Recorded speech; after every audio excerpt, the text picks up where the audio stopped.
It is the way that you say it. A head teacher of a private school in Oxford is warning children are judged unfairly if too much focus is put on improving how they talk instead of celebrating their accent. We're talking about regional accents, so does having one hold you back? Joining us now to discuss that is social commentator Joanna Jarju, who says, nope, regional accents are charming, absolutely fine, and broadcaster Sean McDonald, who says that people judge him because of his accent.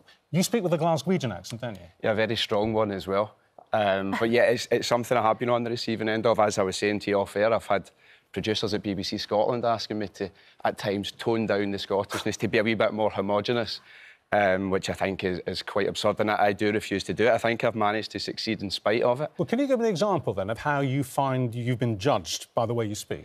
Because I think you've got a great accent. Thanks very much. I mean, I think with the Scottish accent as well, there's often a sort of immediate anticipation of imminent violence, you know, sometimes, and... You know, I'm here, I'm trying to... Somebody thinks I want a fight. No, I just want a flat white. And so I think that there can be certain preconceptions, or if I'm going to go, like, you know, full Begbie if they've seen Trainspotting, when in actual fact, I consider myself to be quite measured, reasonable, intelligent. Has it held you back, though? I think at times it has. I've missed out on opportunities at times. Really? What kind of things? Just whether it's a presenter's thing, you know, you may be a bit too Scottish for the audience, but in other times I have to say, and I do accept that, it has gone in my favour as well, because it is a unique selling point. I must say, when I learned we were going to be debating this yesterday, I thought this is an old argument. I mean, it's certainly true that maybe 25, 30 years ago, regional accents could hold people back, and a lot of people spoke and received pronunciation. Which is why you upgraded yours, apparently. No, I upgraded mine because my dad was a public school educator guy, and at home in Romford, if I spoke like I spoke in the playground, right, and honestly, that's how I spoke, and I can still talk like that, Dad would give me a clip around the ear and say, don't drop your H's. So it was parental pressure. Joanna, if you ever felt a pressure to change your accent? No, not at all. I mean, accents, I think, are really weird. When I'm down here, people think, you know, I'm the most northern thing going, and then when I go back up north to Yorkshire,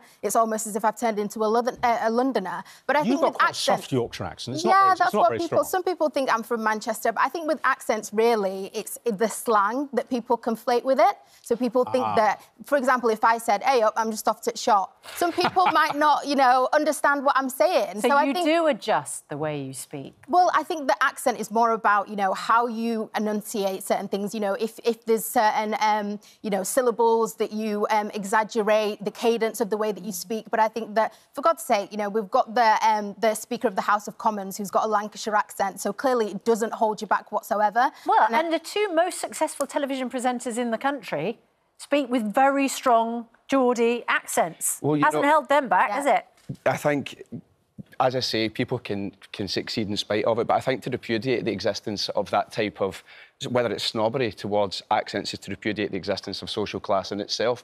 And what happens when we hear someone speak, we do make an assumption, or we make a guess on where are they from, what is their social status, what is their wealth, what is their education.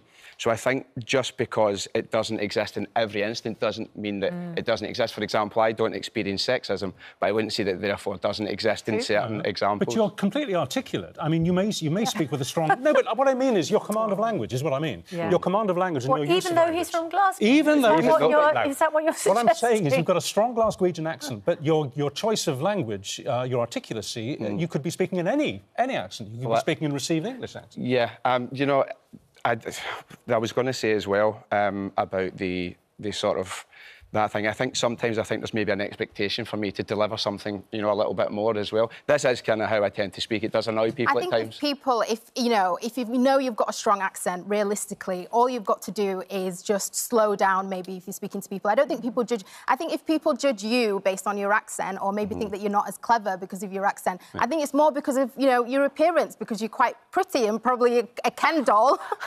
You know, people might think that you're you might not. I'm happy to leave it. You might not. When you're I don't think it's because of your accent. Yours is a Leeds accent, isn't it?